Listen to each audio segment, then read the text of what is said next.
हाय प्यारे बच्चों, कैसे हैं? उम्मीद है ठीक ठाक होंगे।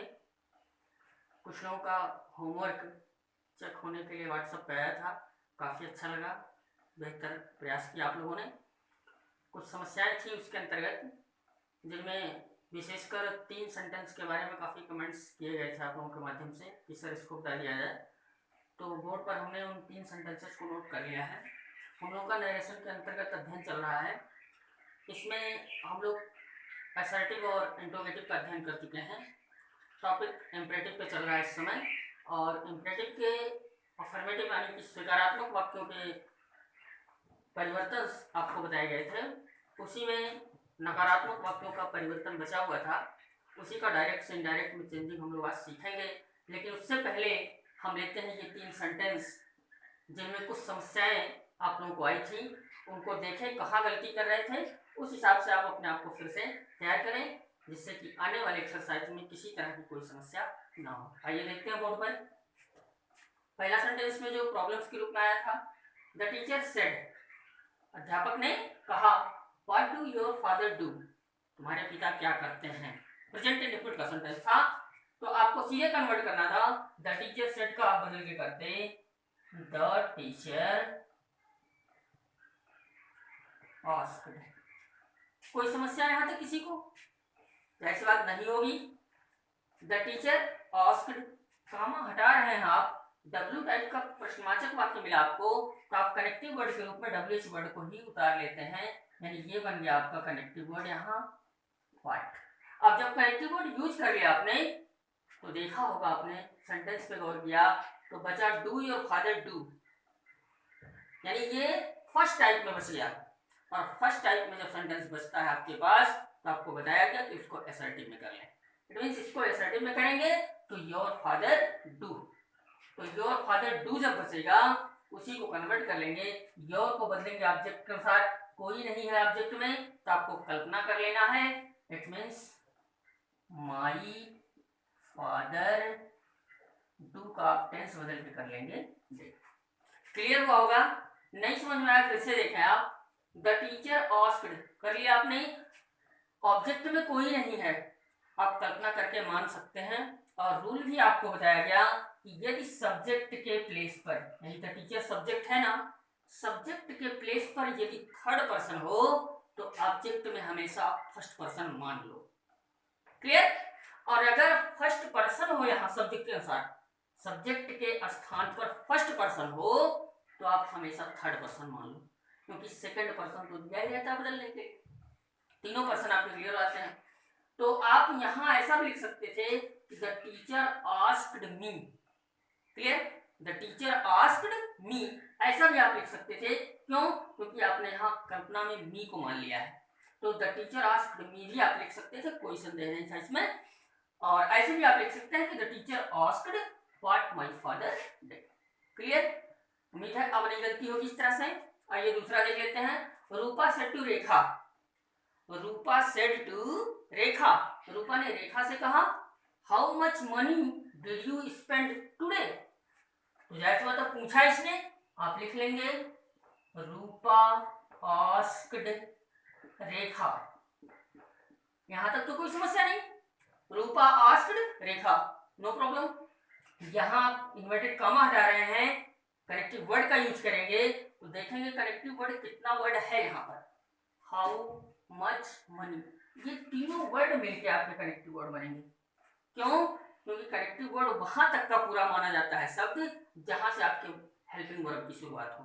तो देख रहे हैं आप, डिड यहां लगा हुआ है। ठीक, जैसे मान लो हम एक छोटा सा सेंटेंस आपको दे दें कि व्हाट डिड यू से, व्हाट डिड यू से, तुमने क्या कहा, व्हाट डिड यू से। अब इसमें कनेक्टिव वर्ड कौन है? व्हाट। क्यों? क्योंकि डिड के जस्ट पहले है, तो डिड के पहले जितना बना है वो पूरा आपका कनेक्टिव वर्ड होगा। ध्यान रखेंगे इसको। इसको ले लेते हैं कनेक्टिव वर्ड के रूप में, यानी ले लिया हमने how much money. Rupa asked Rekha, connective word में लिया हमने हाउ मच मनी। अब बचा आपका डिड यू स्पेंड टुडे, तो पॉजिटिव कर लेंगे असर्टिव, तो यू स्पेंट टुडे हो जाएगा। यू को लिखेंगे नहीं, बदलेंगे ऑब्जेक्ट अनुसार, रेखा है तो सी कर लेंगे।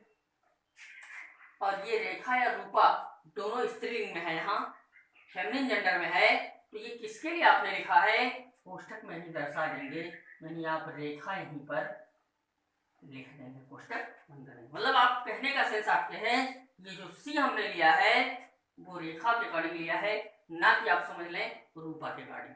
ठीक, अब आपने लिख दिया रेखा।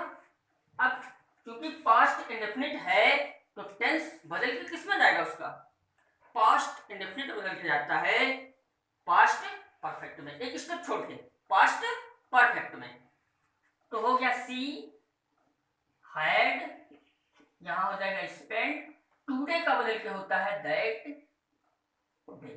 क्लियर, उम्मीद है सही हो गया होगा, समझ में आ गया होगा। Rupa asked Rekha how much money she had spent that day. Clear, last काफी लोगों की समस्या यहाँ पर थी, इसको गौर से आप देखेंगे। The woman said to me, यानी सब्जेक्ट हो गया द ओमेन और ऑब्जेक्ट है इसमें। क्लियर, सब्जेक्ट भी आपके पास है और ऑब्जेक्ट भी आपके पास है, इसके बावजूद भी यहां कहा गया है gentleman I can not help you, भद्र पुरुष मैं आपकी सहायता नहीं कर सकती। यानी ये जेंटलमैन किसको कहा गया, the woman said to me, महिला ने मुझसे कहा भद्र पुरुष मैं आपकी सहायता नहीं कर सकती। तो महिला ने किससे कहा, तो मी से कहा, और मी को ही इसने जेंटलमैन का संबोधन दिया है, यानी मी को उसने जेंटलमैन की संज्ञा दी है। तो जब ऑब्जेक्ट मौजूद हो और उस ऑब्जेक्ट को कुछ संबोधन के रूप में भी कह दिया जाए तो हम लोग एड्रेसिंग का प्रयोग करते हैं। किसका प्रयोग करते हैं, एड्रेसिंग का। अब एड्रेसिंग का प्रयोग करके इसको बनाते हैं, यानी एक वर्ड लिखते हैं एड्रेसिंग एज जेंटलमैन, किस रूप में संबोधित किया गया है, जेंटलमैन के रूप में। अब इतने का अर्थ देख लिया, एड्रेसिंग एज जेंटलमैन, तो जेंटलमैन माने आप जानते हैं भद्र पुरुष, अर्थ हो जाएगा भद्र पुरुष के रूप में संबोधित करते हुए, सज्जन व्यक्ति के रूप में संबोधित करते हुए द ओमेन टोल्ड मी। क्योंकि यहाँ आस्क्ड होगा नहीं, आप देख रहे हैं क्वेश्चन है नहीं, तो आस्क्ड होगा नहीं, यानी ये असर्टिव का है तो टोल्ड हो जाएगा। एक और तरीका इसके लिए आप लिख सकते हैं, आपने कहा ना एड्रेसिंग एज के रूप में संबोधित करते हुए, एड्रेसिंग एज के रूप में संबोधित करते हुए, किसके रूप में, जेंटलमैन, एड्रेसिंग एज जेंटलमैन। हमने यहाँ लिखा होता डियर सन, तो हम कह देते एड्रेसिंग एज डियर सन। यहाँ लिखा था जेंटलमैन, तो हमने कह दिया एड्रेसिंग एज जेंटलमैन। यहाँ लिखा होता ऑनेस्ट मैन, तो हम कह देते एड्रेसिंग एज ऑनेस्ट मैन। ठीक, तो जो संबोधन में लिखा रहेगा उसके साथ हम एड्रेसिंग का प्रयोग करके उसको जोड़ लेंगे। तो एड्रेसिंग एज जेंटलमैन, सज्जन व्यक्ति के रूप में संबोधित करते हुए द ओल्ड वुमन, यानी the woman told me. Clear हो गया। इसको आप ऐसे भी लिख सकते थे कि एड्रेसिंग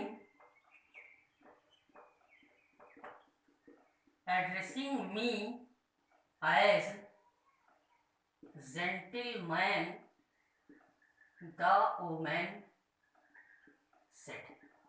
यहां देख लेंगे आप, एड्रेसिंग मी को हमने नहीं जोड़ लिया, एड्रेसिंग मी माने मुझको संबोधित करते हुए, एज जेंटलमैन सज्जन व्यक्ति के रूप में। तो चाहे ऐसे लिख लें एड्रेसिंग मी एज जेंटलमैन, और चाहे लिखें addressing as gentleman the woman told me. Clear है ना। तो आप यहाँ टोल्ड का प्रयोग कर लेंगे क्योंकि मी आपने यहाँ लिया नहीं कहीं, और जब मी आप पहले सेलेक्ट कर लेंगे तो द वुमन सेड होगा, यानी यहाँ होगा द वुमन सेड, क्योंकि टू के साथ कुछ लग नहीं रहा था यहाँ, क्योंकि द वुमन टोल्ड मी करते आप तब टोल्ड लिखते हैं हम, तो द वुमन टोल्ड आपने किया था तो मी लगा था, यहाँ मी नहीं लगा था। यहाँ मी अगर पहले लगा लेते हैं तो सिर्फ इसको द वुमन सेड से दिखा देंगे, बस इतना डिफरेंस है। समझ रहे हैं हम, क्लियर होगा आपका, समस्या नहीं होनी चाहिए, आप ध्यान देंगे आसानी से हल हो जाएगा। Addressing as gentleman the woman told me, उसका करेक्टिव वर्ड ले लेंगे, क्योंकि असर्टिव है तो करेक्टिव वर्ड दैट का प्रयोग कर लेंगे। दैट अब आई को लिख नहीं सकते हैं, आई को बदलेंगे, सब्जेक्ट के अनुसार ले जाएंगे, द वोमेन है, सी हो जाएगा। टेंस बदलेंगे कैन का तो कुड हो जाएगा, COULD, कुड नॉट हेल्प। क्योंकि यू है तो यू आप लिख नहीं सकते हैं, बदलेंगे, सेकंड पर्सन है, ऑब्जेक्ट के अनुसार बदलेगा, ऑब्जेक्ट में मी है तो यू किस रूप में है, यू यहाँ ऑब्जेक्ट के रूप में है। आपको पता होगा कि यू का जो फैमिली होता है वो इस तरह से होता है, ये सब्जेक्टिव, ऑब्जेक्टिव, पॉजेसिव, और उसके बाद इसको हम लोग कह देते हैं रिफ्लेक्सिव या फिर कह देते हैं वोकेटिव। तो वोकेटिव के रूप में भी आप जान सकते हैं, रिफ्लेक्सिव के रूप में भी जान सकते हैं।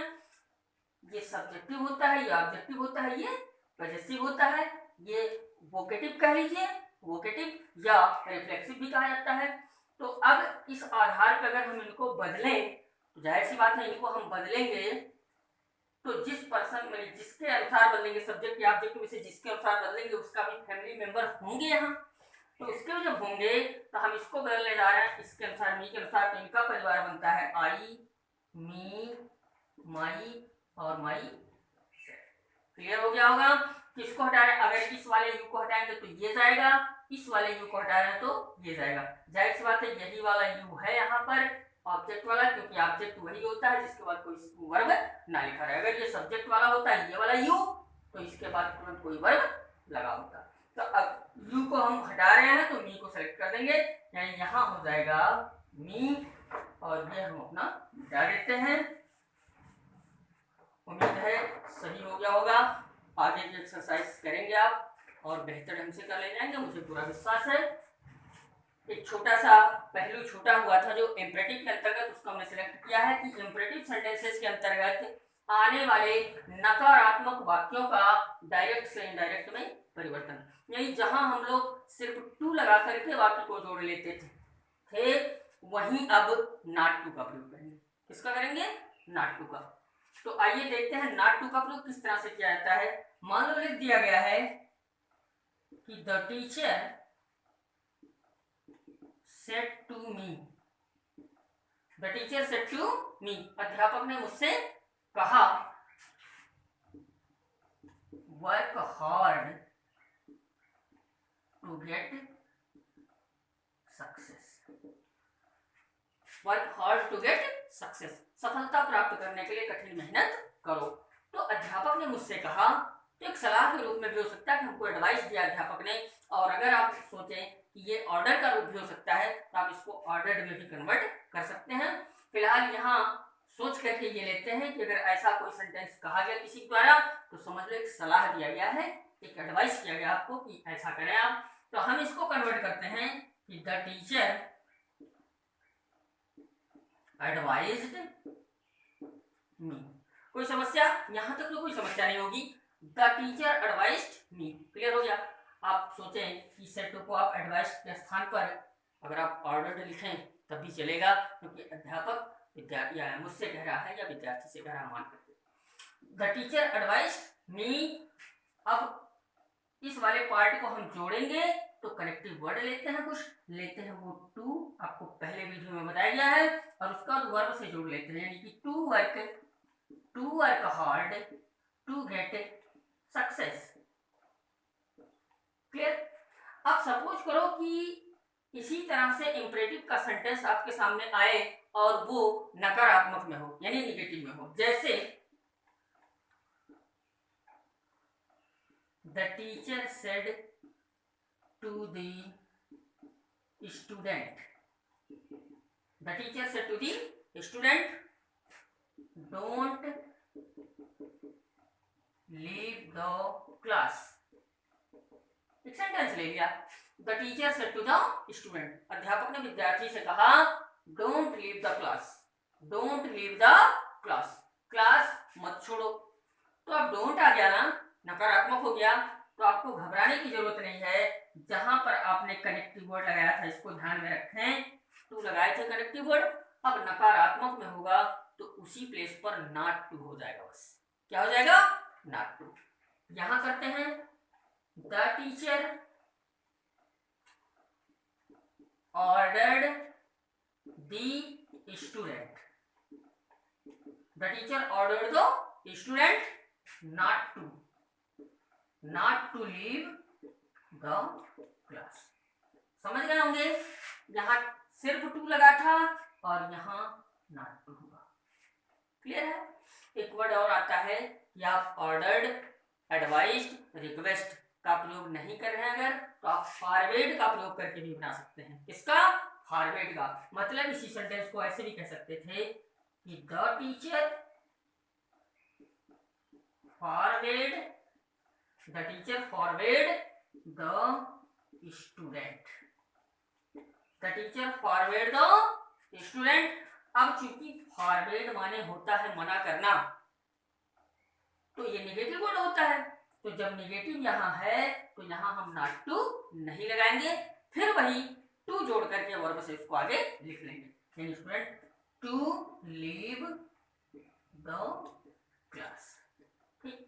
ऐसा क्यों नहीं? आप कहेंगे सर यहाँ नॉट टू अभी आपने बताया और यहाँ फिर टू आप बता रहे हैं. बिल्कुल सही है पूछना आपका कि यहाँ नॉट टू हम क्यों बता रहे थे. जब रिपोर्टिंग वर्ब में हम सीधे सीधे ऑर्डर्ड, एडवाइज्ड, रिक्वेस्टेड का प्रयोग करेंगे तो नकारात्मक जब होगा तो नॉट टू का यूज कर लेंगे, क्योंकि इन सबका मतलब निगेटिव होता नहीं है. लेकिन जब फॉरवर्ड का प्रयोग करते हैं तो फॉरवर्ड माने मना करना, जो नकारात्मक अर्थ रखता है. तो जब ये नकारात्मक अर्थ होता है तो ये निगेटिव हो जाता है. यानी मान लो इसको ये माइनस हो जाता है और फिर यहाँ नॉट लगा देंगे, फिर एक माइनस आप ले लेंगे तो माइनस इंटू माइनस ये बराबर प्लस हो जाता है. आप पढ़े होंगे मैथमेटिक्स में भी. तो जब डबल निगेटिव हो जाएंगे तो अर्थ उनका पॉजिटिव आ जाएगा. इसलिए यदि यहाँ फॉरवर्ड का प्रयोग कर लिया गया है तो सिर्फ कनेक्टिव वर्ड टू के रूप में होगा. और अगर फॉरवर्ड से नहीं बना रहे हैं आप, ऑर्डर, एडवाइज, रिक्वेस्ट से बना रहे हैं, तब आप टू के स्थान पर नॉट टू का प्रयोग करेंगे, नकारात्मक वाक्य में. ठीक. एक सेंटेंस और आता है, जैसे मान लो आपने कह दिया कि सर कभी कभार सेंटेंस में नेवर का प्रयोग हो जाता है. बिल्कुल सही है. लिख दिया कि ही said to me और स्पीच में लिख दिया never tell a lie. ऐसा भी सेंटेंस नेगेटिव में आ सकता है. he said to me, उसने मुझसे कहा never tell a lie, कभी ना झूठ बोलो. एक होता है नहीं और एक होता है कभी नहीं. तो जब कभी नहीं है, जब डोंट होता था तो नॉट टू में, और जब कभी नहीं है यानी कि नेवर के साथ आया है तो नेवर टू का प्रयोग करेंगे. किसका प्रयोग करेंगे? नेवर टू का. अब ये बन जाएगा he advised me never to tell a lie. समझ गए होंगे. he said to me never tell a lie. Indirect बन गया he advised me never to tell a lie. देखिए टू वहीं पे लगा है जहां के माने जहां से आगे आपको वर्ब मिल जाता है. यहाँ लगा था तो वर्ब वर्क मिल गया, यहाँ लगा था तो वर्ब लीव मिल गया, यहाँ लगा था तो वर्ब लीव मिल गया, यहाँ लगा है तो वर्ब टेल मिल गया. क्लियर है ना. तो कनेक्टिव वर्ड के रूप में आप इंपरेटिव सेंटेंसेस के नकारात्मक वाक्यों का भी इस तरह से आप इनडायरेक्ट कर सकते हैं बिना किसी समस्या के. आप इसको देखते रहें, नोट्स बनाते रहें और अपनी समस्या को आप भेजते रहें, जिससे इस तरह से उसे डाउट क्लास के रूप में हल किया जा सके और आपकी कठिनाइयों को दूर किया जा सके. तो बच्चों आप लगे हैं, काफ़ी सराहनीय प्रयास आप लोगों का चल रहा है, अच्छा लग रहा है. आप लोग जुड़े रहें, ऑनलाइन क्लासेस का लाभ लेते रहें. आज की वीडियो में बस इतना ही. फिर मिलते हैं हम लोग कुछ अन्य टॉपिक्स के साथ अगले वीडियो में. तब तक